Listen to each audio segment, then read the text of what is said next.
Hello, this is Roger Mark from Billings, Montana. Good day. We're going to do some editing to some of this stuff here. By 1978, men and women of faith throughout all of West Africa had waiting patiently for years to opportunity to baptize the Churches of Latter-day Saints.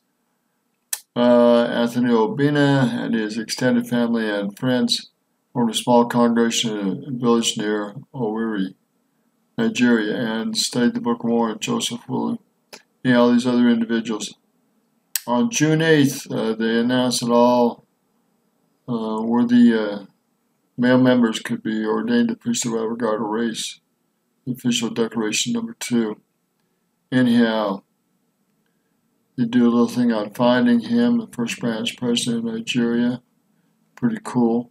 Handing out crackers and cookies and stuff, and looking for this man, and then finally finding him and baptizing him. It's pretty cool. That's Elder Mabey, but I'm not sure. Here, the first branch is in Nigeria. On November 21st, Anthony Obina and 18 other men and women were baptized. The first branch church in Nigeria was organized.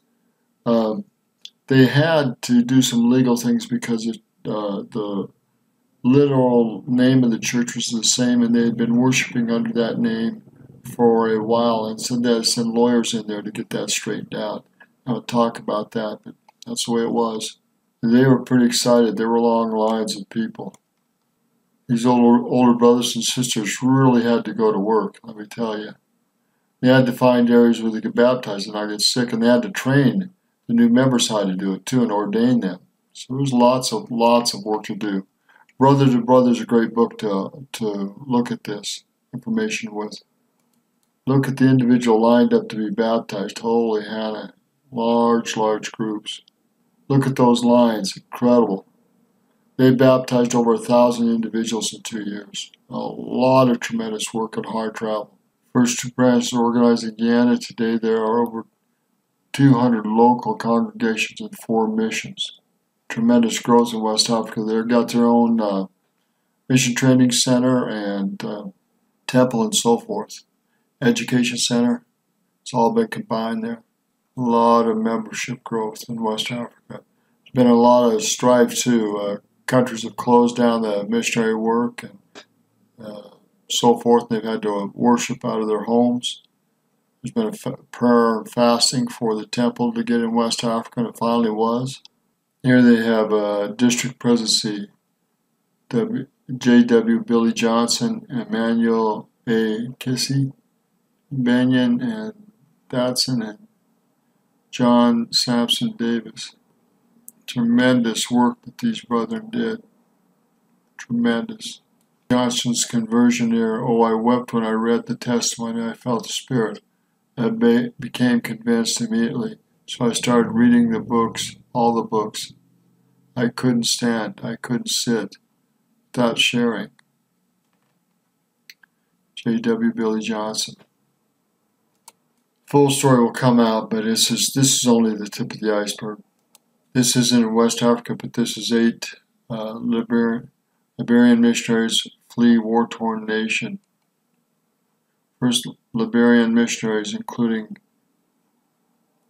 Marcus Menti and Prince Nayaforth. Bottom row now from left. Anyhow. War broke out in late 1989. 8 native Liberian missionaries were serving in the country. By July 1990, conditions were so bad that these missionaries were shuttered inside their homes, unable to preach the gospel and forced to risk possible deaths just to meet with members. There were little food to eat, and it was difficult and very costly to obtain fuel for cars. So wars really devastated a lot of places in the world, including Liberia and Africa and other places. Incredible stories, I'm sure. When I get out of there and I die, then you will let the world know that this missionary died for this cause.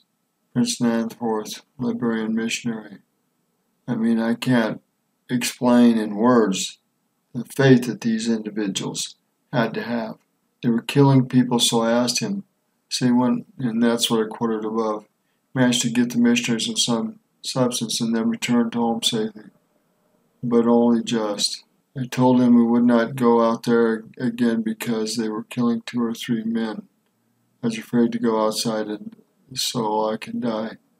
He said the rebels were walking around and people were in doom. And they tried to make their way out, but they're apprehended by rebels.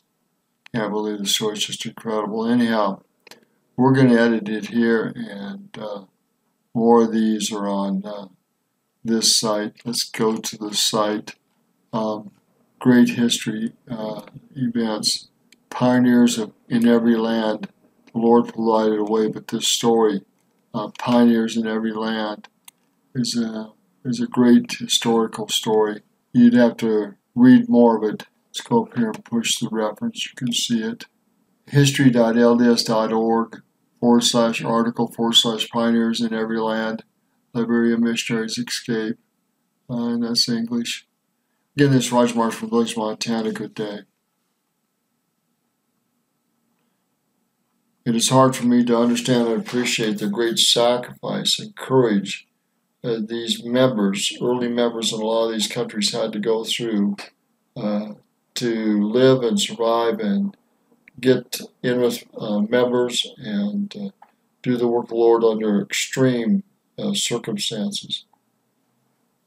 Shows us what tremendous faith they had and courage. Incredible, to say the least.